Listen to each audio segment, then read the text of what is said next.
All right, good morning, Professor Ginsburg and the class. Today I'll be going over academic language within physical education.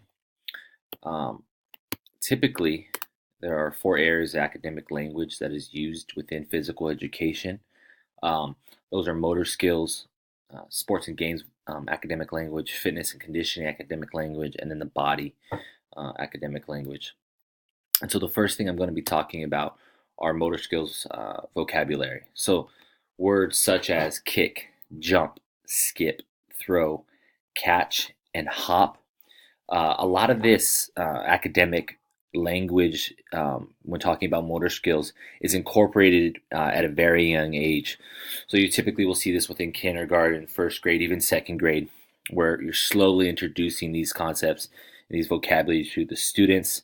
Um, Believe it or not, I've substituted in a lot of physical education classes in the lower division classes, and you see a lot of these students not knowing a lot of these key vocabulary words when coming down to the motor skills. And so, incorporating this slowly, having students understand the use of the word kick and what jump is and what skip is and what those actually look like is key for the very foundation of their future in physical education. Moving on to fitness and conditioning vocabulary. So you see this a lot middle school and particularly in high school. So words such as endurance, body composition, stretch, reps, sets, flexibility, muscular strength, aerobic, and anaerobic. So I've seen this a lot in high school when I substitute for physical education within high school and seeing a lot of these PE teachers slowly incorporating these words in student vocabulary. I think it's critical within their in their physical education area as they begin to use this in their daily lives as adults. You know, certain words like reps and sets. This is something you'll see a lot of time in training facilities and things like that. So these are some of the words that they will use.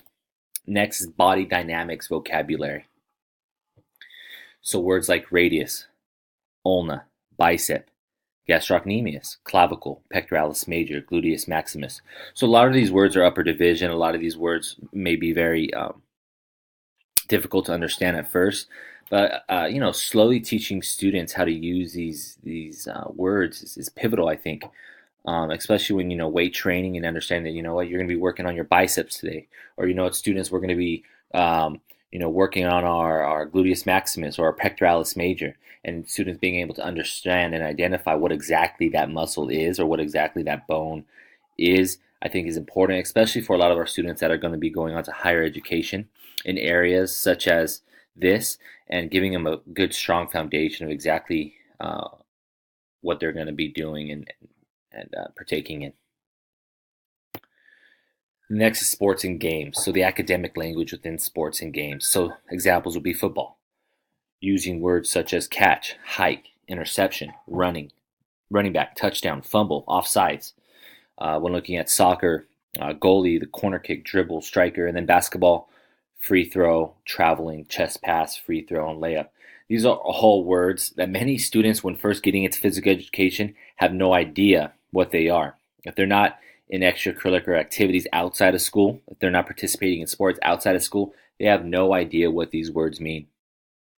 So I think being able to, as you open up a unit on, say, a particular sport such as football, you need to constantly remind students and teach these students the use of these vocabulary words of this academic language throughout the unit, so they're consistently using it not only with the teacher but with their peers as well. So physical education also includes certain things like symbols, so activity diagrams, strategy diagrams. There's a lot of use of signals, such as referee signals in games, and they all differ depending on the sport. And then phrases such as offsides, neutral zone infraction, throw in. These are all key words and diagrams and signals that students are going to have to know um, through the physical education process. And then, just like a constant reminder, the daily incorporation of academic language in PE is critical. We as educators must provide opportunities for academic language to be used.